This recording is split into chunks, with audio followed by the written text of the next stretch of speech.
முக்கணிகளில் ஒன்றான மாம்பழம் எல்லாராலையும் விரும்பி உண்ணக்கூடியது.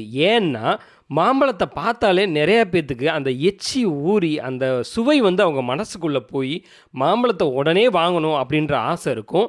சில பேத்துக்கு மாம்பழங்கள் அவ்வளவா பிடிக்காது. ஆனா, அவங்களுக்கும் சேர்த்து இந்த வீடியோ மாம்பழங்கள்ல சுவை இருக்கிற அளவுக்கு ஊட்டச்சத்துக்களும் நிறைவா இருக்கு. மாம்பழங்கள்ல பல வகைகள் இருக்கு. அது ஒவ்வொன்னும் பார்க்கறதுக்கு ஒவ்வொரு ரகமா இருக்கும். அத பார்த்தாலே நமக்கு வாங்குறதுக்கு ஆசையா இருக்கும். அப்படி வாங்கி நம்ம உண்ணோம்னா, அதுல என்னென்ன சத்துக்கள் இருக்கு, அதனால நம்ம உடம்புக்கு என்னென்ன நன்மைகள் கிடைக்கும் அப்படின்றத தெரிஞ்சுக்கிட்டோம்னா, நம்மளும் கண்டிப்பா மாம்பழத்த சீசன்ல வாங்குவோம். இப்ப மாம்பழங்கள் எல்லா இடங்கள்லயும் பயிரிடப்படுறதுனால, எல்லா சீசன்லயுமே மாம்பழம் கிடைக்கக்கூடிய ஒரு வகையில இருக்கு. ஆனா இருந்தாலும், கோடை காலத்தில கிடைக்கக்கூடிய, அந்த சீசன்ல கிடைக்கக்கூடிய மாம்பழத்தோட ருசியே தனிச்சுவை தான். மாம்பழங்கள் பார்க்க பெருசா இருந்தாலும், அதில கலோரிகள் குறைவு. ஆனா ஊட்டச்சத்து நிறைவு. முதல்ல பார்த்தீங்கன்னா, நம்ம உடம்புக்கு ஒரு நாளைக்கு தேவையான விட்டமின் சில 67% அளவுக்கு விட்டமின் சிய நம்ம மாம்பழத்திலேருந்து பெற முடியும். இது உங்களோட நோய் எதிர்ப்பு மண்டலத்திற்கு உதவுகின்ற விட்டமின குடுக்குது.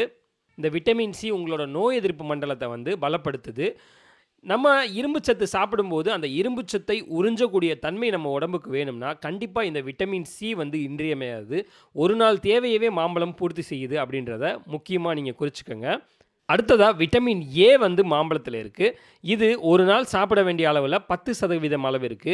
ஆரோக்கியமான நோய் எதிர்ப்பு மண்டலத்திற்கு விட்டமின் சி மட்டும் இல்லாம, விட்டமின் ஏவும் அவசியம். இந்த விட்டமின் ஏ நீங்க அதிகமா சாப்பிடுறதுனால, உங்களுக்கு தொற்று நோய்கள் ஏற்படாம உங்க உடம்பு பாதுகாக்கப்படுகிறது.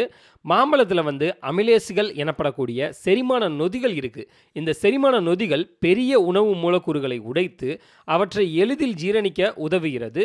மாம்பழத்தில் ஏராளமான நீர் மற்றும் நார்ச்சத்துக்கள் இருப்பதால், மலச்சிக்கல், வயிற்றுப்போக்கு போன்ற செரிமான பிரச்சனைகளை தீர்க்க உதவுகிறது. கண்களை ஆரோக்கியமாக வைக்க உதவக்கூடிய ஊட்டச்சத்துக்கள் மாம்பழத்தில் நிறைந்து காணப்படுகிறது. இதில் முக்கியமான ஒரு வேதிப்பொருள் இருக்கு, லுட்டீன் மற்றும் ஜியாக்சாண்டின். இந்த வேதிப்பொருள்கள் என்ன பண்ணுதுன்னா, நம்மளோட கண்புரை, கண் பார்வை மங்குதல் போன்ற பிரச்சனைகள் ஏற்படாமல் தடுத்து கண் ஆரோக்கியத்தை மேம்படுத்துகிறது. மாம்பழத்தில் விட்டமின் சி அதிகமாக இருக்கு. இது ஆரோக்கியமான முடி மற்றும் சருமத்தை பெற உதவுகிறது. கொலாஜன் தயாரிப்பதற்கு விட்டமின் சி மிக மிக அவசியம். இந்த கொலாஜன் தான் உங்களோட தோல் மற்றும் கூந்தலோட கட்டமைப்பை வழங்கும் ஒரு புரதம். இந்த கொலாஜன் புரதம் உங்கள் சருமத்தை பளபளப்பாக்குவதுடன் தோல் சுருக்கங்களையும் எதிர்த்து போராடுகிறது. மேலும் இதில் விட்டமின் ஏ இருப்பதால் முடி வளர்ச்சியையும் சரும செல்களின் உற்பத்தியையும் ஊக்குவிக்கிறது. இது உங்களோட தலைமுடி ஆரோக்கியமாக வைக்க உதவுகிறதுனால மாம்பழங்கள் கண்டிப்பாக சாப்பிடணும். விட்டமின் ஏ மற்றும் பிற ரெட்டினாய்டுகள் உங்கள் சருமத்திற்கு இடம்பெயர்ந்து சூரியனிடமிருந்து பாதுகாக்கிறது. விட்டமின் ஏ மற்றும் விட்டமின் சி தவிர மாம்பழத்தில் பாலிஃபினால்கள் அதிகம் உள்ளன. இந்த பாலிஃபினால்கள் முக்கியமான ஒரு ஆன்டி ஆக்சிடென்ட். இது இருந்துச்சுன்னா உங்களுக்கு வயதாகக்கூடிய அந்த தன்மை குறையும். மாம்பழத்தில் அதிகப்படியான நார்ச்சத்து இருக்கிறது. நார்ச்சத்து அதிகம் உள்ள உணவுகளை சாப்பிட்டவுடன் வயிறு நிறைந்தது போன்ற உணர்வை ஏற்படுத்தும். அதோட உடலோட மெட்டபாலிசத்தை அதிகரிக்கும். அதனால நம்ம நிறையா சாப்பிட மாட்டோம். மாம்பழத்தை முழுசாக நீங்கள் சாப்பிடும்போது அதில் கலோரிகள் அதிகமாக இருக்கும். மாம்பழத்தை கம்மியாக சாப்பிட்டீங்கன்னா தான் கலோரிகள் குறைவு. அதனால் மிதமான அளவில் எடுத்துக்கொள்ளணும். அதிகமாக 2-3 மாம்பழங்கள்லாம் சாப்பிடக்கூடாது. ஒரு மாம்பழம் சாப்பிட்டா நல்லது. அதனால் மாம்பழத்தை நீங்கள் மிதமாக எடுத்துக்கிட்டிங்கன்னா உங்களோட எடை குறைய உதவி புரியும். இதுவே நிறைய மாம்பழங்கள் சாப்பிட்டிங்கன்னா அதுவே உங்களோட எடை குறைப்பதில் பிரச்சனையை ஏற்படுத்தக்கூடியதாக இருக்கும். மாம்பழம் கொலஸ்ட்ரால் அளவையும் கட்டுக்குள் வைத்திருக்கும். மாம்பழத்தில் அதிகப்படியான மக்னீசியம், பொட்டாசியம் மற்றும் ஆன்டி ஆக்சிடென்ட் நிறைந்து காணப்படுகிறது. இது நம்மளோட ரத்தத்தில் இருக்கிற கொலஸ்ட்ராலின் அளவை கட்டுக்குள் வைத்திருக்க உதவுகிறது. இதனால் இதயத்தோட ஆரோக்கியம் மேம்படுகிறது. மாம்பழத்தில் இருக்கிற விட்டமின்களின் உள்ளடக்கம் மிகவும் அதிகம். மாம்பழத்துலேருந்து அதிகமான விட்டமின் இருக்குதுன்னு சொன்னேன். அதே மாதிரி கனிமச்சத்து, பொட்டாசியம், மெக்னீஷியம் போன்றவை அதிகமாக இருக்கிறதுனால மாம்பழம் சாப்பிட்றதுனால அதிக இரத்த அழுத்தத்தை கொண்ட நோயாளிகளுக்கு இயற்கையான மருந்தாக இந்த மாம்பழம் இருக்குது. மாம்பழத்தில் அதிகமான இரும்பு சத்து இருக்கிறதுனால இரத்த சோகை உள்ளவர்களுக்கு மிகவும் நல்லது. மாம்பழங்களை ஒழுங்காகவும் தேவையான அளவும் உட்கொண்டால் நம்மளோட இரத்தத்தின் அளவை அதிகரித்து இரத்த சோகையை நம்ம சரி பண்ணிக்கலாம். கர்ப்பமான பெண்களுக்கு இரும்பு சத்து அதிக அளவில் தேவைப்படுறதுனால அவங்க மாம்பழம் சாப்பிட்றது மிக மிக அவசியம். பொதுவாக கர்ப்ப காலங்களில் இரும்பு சத்து உள்ள மாத்திரைகளை மருத்துவர்கள் பரிந்துரைப்பாங்க. அதுக்கு பதிலா அந்த மாத்திரைக்கு பதிலா நீங்க மாம்பழங்கள் சாப்பிட்டீங்கன்னா, இயற்கையாவே உங்களுக்கு இரும்பு சத்து கிடைக்கும்.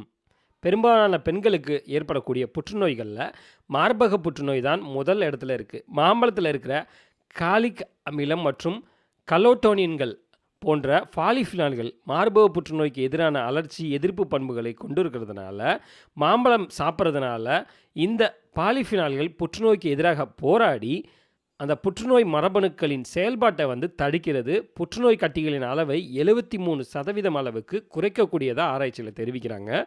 பெண்கள்ல பொதுவாக காணப்படும் மற்றொரு புற்றுநோய் வகை கர்ப்பப்பை புற்றுநோய்.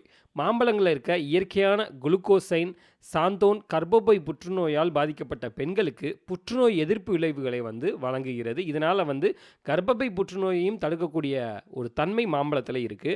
நெறைய பேத்துக்கு சத்து குறைபாடு இருக்கும். அவங்களுக்கு கொஞ்ச நேரம் வேலை செஞ்சாலே வந்து உடல் வந்து சோர்ந்து போயிரும். மாம்பழத்தில உடலுக்கு தேவையான அனைத்து ஊட்டச்சத்துக்களும், தாதுச்சத்துக்களும் இருக்கிறதுனால, மாம்பழம் சாப்பிட்றதுனால உடலுக்கு சக்தியும், தெம்பும் கிடைக்குது. வீக்கானவங்களுக்கெல்லாம் மாம்பழம் வந்து நீங்க குடுக்கலாம். ஒரு சிலருக்கு வந்து வயிற்றில வந்து பூச்சி தொல்லையால் அவதிப்படுவாங்க. அப்புறம் வயிறு சம்மந்தமான பிரச்சனைகள், அடிக்கடி வயிறு வலி ஏற்படும். அப்படி இருக்கிறவங்களுக்கு மாம்பழத்தில கிருமிகளை அழிக்கும் சிறந்த இயற்கை ரசாயனங்கள் இருக்குது. அதனால மாம்பழம் சாப்பிட்றதுனால வயிற்று ஜீரண உறுப்புகள் எல்லாமே நன்றாக செயல்படக்கூடிய ஒரு தன்மை ஏற்படும். உடல்ல பல பாகங்களுக்கு இரத்தத்தை கொண்டு செல்லக்கூடிய பணிய வந்து நரம்புகள் தான் செய்கின்றன. மாம்பழத்த அடிக்கடி சாப்பிட்றவங்களுக்கு நரம்பு நன்கு வலுப்பெற்று நரம்பு தளர்ச்சி போன்ற நோய்கள் வந்து தீர்க்கப்படும். மாம்பழத்தில மனிதர்களின் மூளை செல்களை அதிகம் தூண்டக்கூடிய தாது மற்றும் அத்தியாவசிய சத்துக்கள் இருக்கிறதுனால, மாம்பழத்தை அடிக்கடி உண்பவர்களுக்கு மூளை சுறுசுறுப்பாக இயங்கும். நமது உடல்ல இருக்கிற நாளமில்லா சுரப்பிகள் உடலின் அத்தியாவசிய செயல்பாடுகளுக்கான பல ஹார்மோன்களை உற்பத்தி செய்கிறது. மாம்பழத்தை நீங்க சாப்பிடும்போது இந்த ஹார்மோன்களின் செயல்பாடு சமநிலையில் இருக்கக்கூடிய ஒரு தன்மை ஏற்பட்டு ஹார்மோன் ப்ராப்ளம், அதாவது ஹார்மோனல் இம்பேலன்ஸ்ன்னு இங்கிலீஷ்ல சொல்லுவாங்க. ஹார்மோன் வந்து ஒரு சம விகிதம் இல்லாம அது மேலேயும் கீழயும் அதிகமா சுரக்கும், கம்மியா சுரக்கும். இந்த பிரச்சனைய மாம்பழம் சாப்பிட்றதுனால நீங்க சரிப்படுத்தி அத வந்து சமநிலைக்கு கொண்டு வரலாம். மாதந்தோறும் பெண்களுக்கு ஏற்படக்கூடிய ஒரு இயற்கை நிகழ்வு இந்த மாதவிடாய். மாதவிடாய் வந்து கரெக்டான டேட்டுக்கு வராதவங்க, அந்த மாதவிடாய் பிரச்சனைகள் சரியாகும்னு நினைக்கிறவங்க, மாம்பழம் சாப்பிட்டு வந்தீங்கன்னா, உங்க உடம்புல இருக்க தீங்கான கழிவுகள வெளியேற்றி, மாதவிடாய் பிரச்சனைய சரிப்படுத்தி பெண்களோட உடல்நலம் காக்கப்படுகிறது. தண்ணி கம்மியா குடிக்கிறவங்க, உப்புத்தன்மை அதிகமா இருக்கிற தண்ணி குடிக்கிறவங்களுக்கெல்லாம் சிறுநீரகத்தில வந்து கற்கள் ஏற்படும். அவங்கலாம் வந்து மாம்பழத்த சாப்பிடும்போது சிறுநீரக கற்கள் வந்து கரையக்கூடிய வாய்ப்பு, அதாவது கல்லடைப்பு சரியாகக்கூடிய வாய்ப்பு வந்து மாம்பழம் சாப்பிட்றதுனால ஏற்படுகிறது. நீங்க மொத்தமா பார்த்தீங்கன்னா, மாம்பழம் சாப்பிட்றதுனால அதில கம்மியான கலோரி, அதிகமான ஊட்டச்சத்து, அதிகமான கனிமச்சத்துக்கள் இதெல்லாம் இருக்கிறதுனால, உங்களுக்கு உடல் எடை குறையும், உடல் சக்தி அதிகரிக்கும். பெண்களுக்கு தேவையான அனைத்து பயன்களும் இந்த மாம்பழத்தில இருக்கு. அதுபோக மாம்பழத்தில இருக்கிற சில ரசாயனங்கள் உங்கள வந்து இளமையாகவே வைத்திருக்க உதவும். முடி பிரச்சனை, தோல் பிரச்சனை, உடலை வந்து நல்லா வச்சுக்கிறதுக்கு தேவையான அனைத்து பண்புகளும் இந்த மாம்பழத்தில இருக்கு. அதனால மாம்பழம் கிடைக்கக்கூடிய சீசன்கள்லயும் சரி, மாம்பழம் வந்து உங்களோட மந்த்லி வந்து ஒன்ஸ் சாப்பிடக்கூடிய ஒரு ஃப்ரூட்டா வந்து மாம்பழத்த கன்சிடர் பண்ணி நீங்க சாப்பிட்டீங்கன்னா, உங்க உடம்புக்கு தேவையான அனைத்து பிரச்சனைகளையும் சரிபடக்கூடிய தன்மை இந்த மாம்பழத்தில இருக்கு. இந்த வீடியோ உங்களுக்கு பிடிச்சிருந்துச்சுன்னா, கண்டிப்பா உங்களோட ஃப்ரெண்ட்ஸ், ஃபேமிலி மெம்பர்ஸ்க்கு ஷேர் பண்ணுங்க. மறக்காம இந்த வீடியோவுக்கு லைக் பண்ணுங்க. நம்ம சேனலை இதுவரைக்கும் சப்ஸ்கிரைப் பண்ணாதவங்க, சப்ஸ்கிரைப் பண்ணிக்கோங்க.